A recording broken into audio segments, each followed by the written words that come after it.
alaikum wa rahmatullahi ta'ala wa barakatuh. So finally today came the end of yaƙi na tsakanina da wannan scammer din nan da ya ce in bashi $1,500 ko kuma ya kashe ni ya kashe ƴan uwana ya kashe dangina.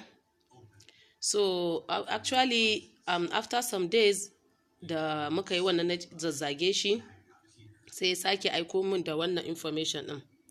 So zan yi posting din information din akan social media handle din na Instagram inda yake the battle have started. Yace read all my messages and reply on my email only. This is your last chance and delay is dangerous. Yace for your information, do not go outside in the night until you pay money to my group. Yace your name is Mansura Isa. You are from Kano. You were born on February 25th. You are married to Sani Musa Danja. Your kids are Khadija too, Khalifa, Yakubu, and Yusuf. Your sister Maryam Isa. The name of your parents is Alhaji Isa and Hajia Halima. I know your families and friends. All this message and this information, it got them from Google actually, because this is what is written on Google. So, Yace, I know all about you because my mission is to kill you. I know your location and I'm tracking you right now. We have laid ambush to catch you. Your families will be kidnapped and killed soon. My group will shoot you to death anywhere and anytime. But pay my team $1,500 to cancel this deal today because it's your deadline. Ya tura min dai normal information da yake tura min. Sai na ce masa you are crazy. You can see it. And I'll be posting it on my Instagram social handle. Yace nace masa you are crazy. Dump. You got information on Google is fake. Nace let me send you my real information. So muka ta bugawa ni da shi yace mun fuck you that F word sha. Yace you are talking trash. I am never in Thailand and none of my boys in Thailand. All the details is anonymous. I can receive money from any countries. You are foolish. Ya gaya man haka bayan na ce masa mun sa ai tracking din shi down. Kuɗi wani su za su tura mai da kuɗi suka je ansa with that name za a kama su. Yace I'm playing with fire. Yace I am in Kano State. You are my target from today. Ya gama duk bayanansa sai yace wai shi zai kidnap din ƴaƴana ko in ba da 550 million naira. In ba haka ba in ba da $1,500,000 ba za a kidnap din ƴaƴana ba. Sai na ce masa when you kidnap them just kill, you never get even 1,000 naira, talk less of 1 million oloshi. Na abusing din shi a yaran mu. Na ce stupid, na ce bai ma san wace ce ni ba. So a lot of information and na ce masa zan ma tura mai ina nake ya zo ya kashe ni. Na ce amma ya sani na je wajen herbalist ina na ce su nima tunda ya yi min haka nima ina son rama amma ba na son su kashe shi so nake so haukata min da shi dinga cin naman jikin shi. So I said a lot of things. Sai ya fara bayani sai ya ce anything you said or do all will go back to you. My heart is pure for you. Go and kill your family members with your stupid power. Back to send that to you and your family. I have no business with you anymore. You can see it. Yayi dariya. After all this information, na ce masa ai bai isa ba yanzu muka fara ni da shi. So zan posta duk wani bayanan da muka yi tsakanin ni da shi. At the end of the day yazo yana ta roƙana ya ce min in ya haƙuri in yafe mushi. Yace she is the woman, it just need money badly. That the Allah Nabi in yafe mushi wallahi kuɗi yake so ne. She is innocent. I am an innocent woman. You can see the write up. I am an innocent woman looking for money badly. Please waye da sauransu. So abinda nake son in faɗa a nan shine actually social media is not good for everybody. When you know you are not a public figure ko kuma ba ki da alaka da za a ce yau ana bibiyan ki a Google ko sauransu, dan Allah da Annabi a rage posting din abubuwa a social media. Ku ga mace ta posta gwalagwalai ko ta ina ta posta diamond, ta posta Ferrari, Lamborghini a pejinta wai shi take hawa, ta nuna wani katoto jibgegen gida wai mota ta siyi sabon gida and so on. Ba wai bakin ciki muke yi ba ko wani abu. I'm just advising people that are not celebrities, they are not famous cewa su bi a hankali.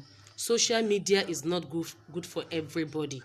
Wallahi irin wannan abin ne yake attracted din scammers, suke biya mutum su ce za su kashe ka. To ko ma baka ba su kuɗin ba, dan tashi hankalin da za su sa ka na kwana 2 ko kwana 3 nan is enough for you ka shiga wani irin damuwa da wani irin yanayi.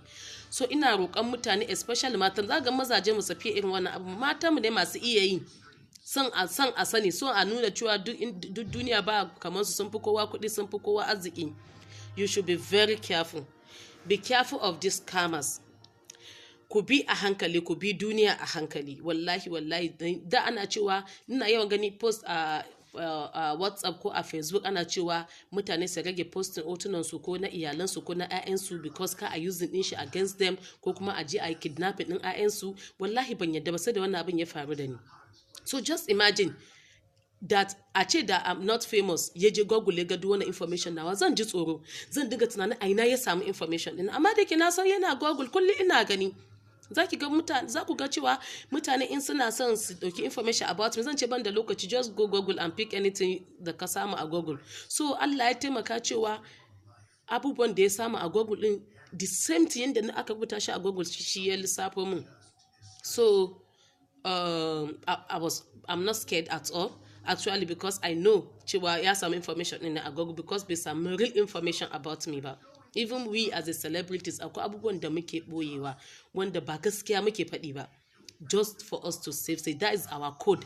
Akwai some certain things da muke boyewa ba ma san duniya ta san lalle haka abin take, ba don komai ba, because wanda ya san mu shi zai iya faɗo wannan abu, in ba wai wanda yake dab da mu ba zai iya sani ba. Amma in mutum ya faɗa, to that means that person is very close to us. At the end of the day, this scammer was telling me that is my fan. Just imagine, my fan threatening me to pay him $1,500. In ba haka ba zai kashe ni, zai kashe iyayena. Amma da ya ji na ce na je Ogbomoso na zan je mai asiri, ya ji tsoro. So please, we should stay safe. Da Allah da Annabi, I'm talking to those women out there when they don't have anything to do with social media. Ba business suke yi ba. If you are doing business, mind your business. Do only your business on social media. If you are not doing business, in case salace ba ki da yanda zaki, ko kin boye sirrinki, mutane sun je sun yi bincika, sun nemo mai sirrinki. But when you are not a public figure, posting unnecessary pictures, posting unnecessary video, wasu ma har makarantar da 'ya'yansu suke zuwa, kalan school uniform din 'ya'yansu, a wani unguwa school din 'ya'yansu suke, suna posta shi a social media. Wallahi you are risking your family, you are risking your children to kidnappers. Wallahi duk wani kidnappers din da suke kidnapping din 'ya'yan mutane, wallahi a social media din mu da suke following din mu suke samun information din mu. Wallahi mu bi duniya a hankali, mu bi a sannu, wallahi mu kare kanmu, mu kare 'ya'yan mu, ubangiji Allah ya kare mu. Ni da abin da zan ce kenan. So in ba da dan ina da irin turin rai da zafin zuciya ba, wallahi da I will fall for all these things da wannan scammer din ya turo mu. He has been threatening me for how many months? Amma sai da na fito sannan wasu ma suka fara fitowa cewa su ma yayi musu, su har sun ji tsoro, su kuma wasu ce ba su ji tsoro, sun san scammer ne. But still we need to be safe. We need to stay safe, please. Mu shi na kan mu sa ayyanmu ko iyayenmu suna tafiya a ji a kidnapping ɗinsu ko a kashe su a banza a wofi. For what reason? Mu da muke celebrity mun ga mun bawa Allah kuma ba mu da inda zamu, ba mu da mafita, ko mun gudu sai an nemo mu. In ba a samu mu, za a nemi makotan mu, ko wani za a ba shi kuɗi ya faɗi information game da mu. So ba mu da inda zamu, sai dai roƙon Allah da yawan sadaka da yawan tuba ga Allah, shine kawai zai iya kare mu. But you that you are not a celebrity, why are you posting all your life? Even irin makulli kike amfani da shi a gidanki, kin posta shi a social media, tsakani da Allah. Makarantar da 'ya'yanki suke zo, ina ruwan 'ya'yanki da rayuwar da kike yi? Why are you exposing your children? Why are you exposing your family to kidnappers? Why? Does the children beg you to post them on social media? But you roƙe ki ba, so why are you doing that? Please. Allah ya sa mu gane, Allah kuma ubangiji ya ganar da mu. Dan Allah, we should stay safe. Mu kula da kanmu, mu kula da 'ya'yanmu, mu kula da 'yan uwanmu, mu kula da ƙawayenmu, mu kula da danginmu. Yawwa, kidnappers are real and are true. They are looking for money. They can do anything to get money. They can go to any extent to get what they want. Please. And thank you. Kuma ina fata wannan zai zama darasi ga other people out there. Please stay safe. Stop exposing your children, especially they are innocent. Stop exposing them to kidnappers and scammers. Please. Thank you very much.